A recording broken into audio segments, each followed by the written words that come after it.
నమస్తే. ఇప్పుడు మీరు చూడబోతున్న వీడియో ఖచ్చితంగా మీకు ఉపయోగపడుతుంది, నచ్చుతుంది కూడా. మరి మీకు నచ్చిన విషయం నాకు తెలియాలి అంటే ఈ వీడియోని మీరు లైక్ చేయాలి, షేర్ చేయాలి, అలాగే మన ఛానల్‌ని సబ్స్క్రైబ్ చేయాలి. మీ సపోర్ట్‌ని నాకు అందిస్తారు కదూ! ఓకే. ఇప్పుడు వీడియోని స్టార్ట్ చేద్దాం. నమస్తే. Welcome to our channel. నేను పద్మిని. ప్రస్తుతంతో పాటు ప్రముఖ ఆధ్యాత్మికవేత్త, జ్యోతిష పండితులు, అమ్మవారి సేవకులు, దత్త గణపతి ఉపాసకులు మురళీధర శర్మ గారు మనతో పాటు ఉన్నారు. మాట్లాడండి. నమస్కారం అండి. మహాదేవ శ్రీమాత. ఫిబ్రవరి మాసం వచ్చేస్తోంది మురళి గారు. అమ్మ. రకరకాల గ్రహ మార్పులు కూడా జరుగుతున్నాయి, అవును. కంజంక్షన్స్ ఉన్నాయి కొన్ని గ్రహాల మధ్య.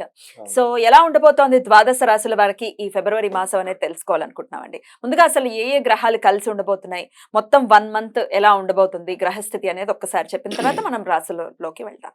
తప్పకుండా రెడ్ టీవీ భక్తి ప్రేక్షకులకు ఫిబ్రవరి నెలకు సంబంధించినటువంటి రాశి ఫలాలు ఏవైతే ఉన్నాయో దానికి సంబంధించి గ్రహచారము గోచారం అనేటువంటిది ఉంటుంది అనేటువంటి విషయాన్ని మీరు గమనించగలరు. చెప్పేటువంటిది ఖచ్చితంగా కూడా ఇది కేవలం కూడా గోచారం.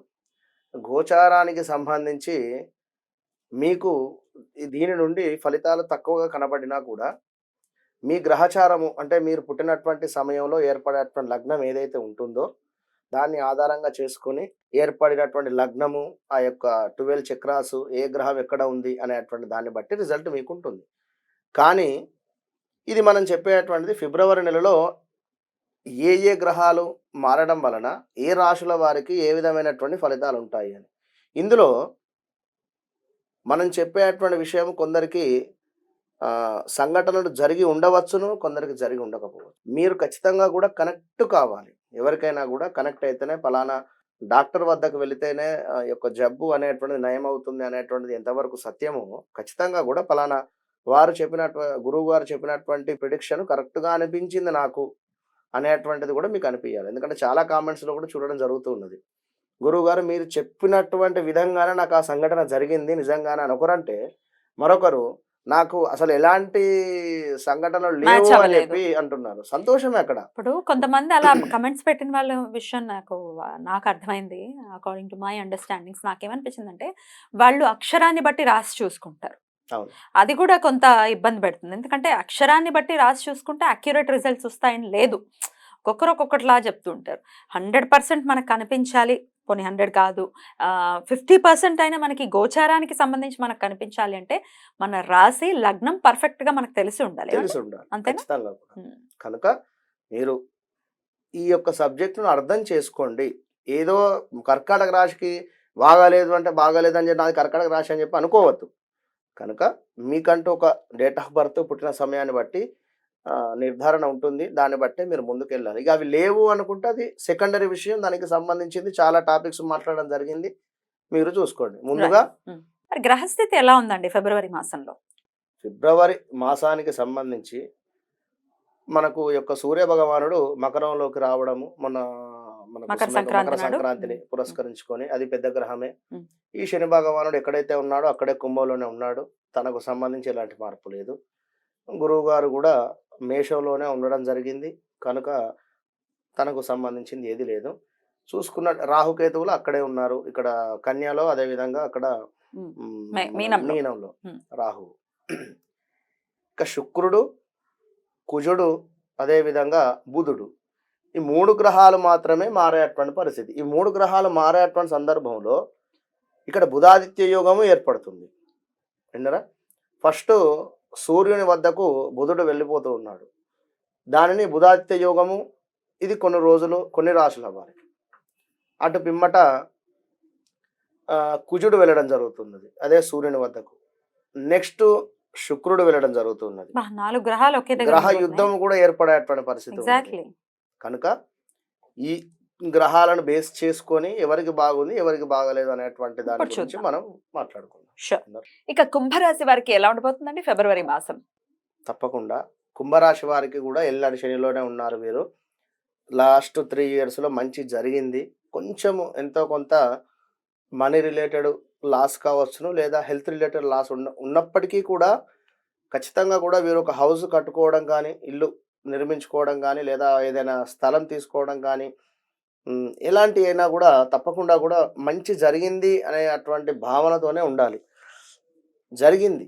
ఎందుకు అంటే ఏలినాడు శనిలోనే ఖచ్చితంగా కూడా అందరూ గృహ నిర్మాణం కానీ, లేదా గృహ సంబంధిత విషయాలు గానీ, వ్యాపారంలో ముందుకు వెళ్ళడం గానీ, తప్పకుండా కూడా మంచే చేస్తాడు శని భగవానుడు. కనుక వీరికి విద్యార్థులకు సంబంధించి చూసుకున్నట్టయితే ఆహ్,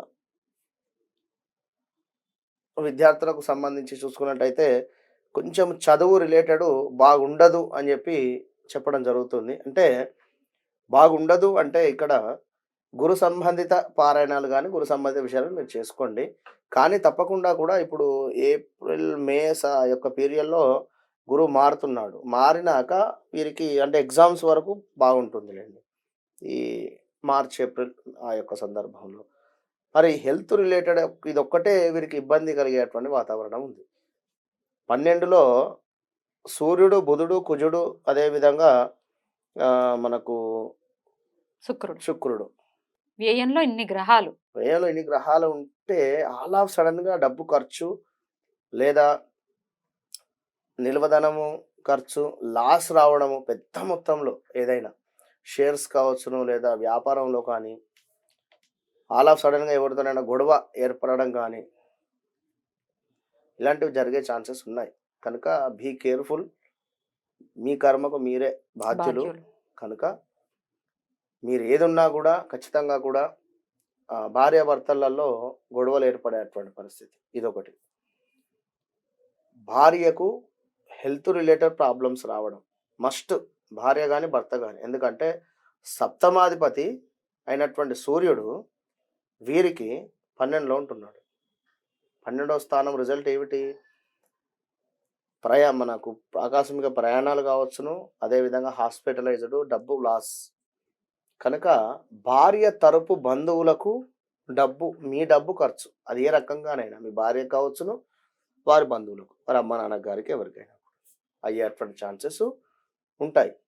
ఇంకా పార్ట్నర్షిప్లో గొడవలు ఏర్పడేటువంటి పరిస్థితి, మీ పార్ట్నర్షిప్ నుండి కూడా దూరం అయ్యేటువంటి పరిస్థితి కూడా ఉంటుంది. కనుక ఖచ్చితంగా కూడా కుంభరాశి వారు మీరు 100% కూడా మహన్యాసపూర్వక శని పాశుపతాలు చేసుకోవాలి. తప్పకుండా కూడా నెలకు 1 లేదా 6 నెలలకు 1 అయినా కూడా, ఎందుకంటే ఏలినాటి శనిలో ఉన్నారు కనుక చేసుకుంటూ ఉండండి. వివాహం కాని వారికి తప్పకుండా కూడా వివాహం అయ్యే ఛాన్సెస్ ఉన్నాయి. లేదా వివాహం జరిగింది, గొడవలు అవుతున్నాయి అని అనుకునేటువంటి వారు సైలెంట్గా ఉన్నాడు ఒక 3 నెలలు. సూర్యుడు మీనరాశికి పోయేదాకా సైలెన్స్గా ఉండండి ఒక 3 మంత్స్. కనుక 3 మంత్స్ కూడా లేదనుకుంటా, కుంభంలోకి వచ్చేస్తాను. 2.5 నెలలు, మాక్సిమం 2 నెలలు ఉంది. గురువు కూడా మారుతున్నాడు. మీకు గురువు ఎప్పుడైతే 4వ స్థానంకు వెళ్తాడో అప్పుడు ఏవైనా ల్యాండ్ రిలేటెడ్ ఇబ్బందులు ఉన్నాయి అనుకుంటే అప్పుడు సర్దుమణుగుతాయి. 2024 మే, జూన్, జూలై ఈ పీరియడ్లో ఇల్లు కట్టుకోవాలి అని అనుకునేటువంటి వారు కూడా తప్పకుండా కూడా ఈ గురువు మీకు 4వ స్థానం వెళ్ళి ఇల్లు ఇచ్చేస్తాడు. కనుక స్థాన చలనాలు కూడా ఉన్నాయి. తప్పకుండా కుంభరాశి వారికి 24లో ఫిబ్రవరిలో పర్వాలేదు.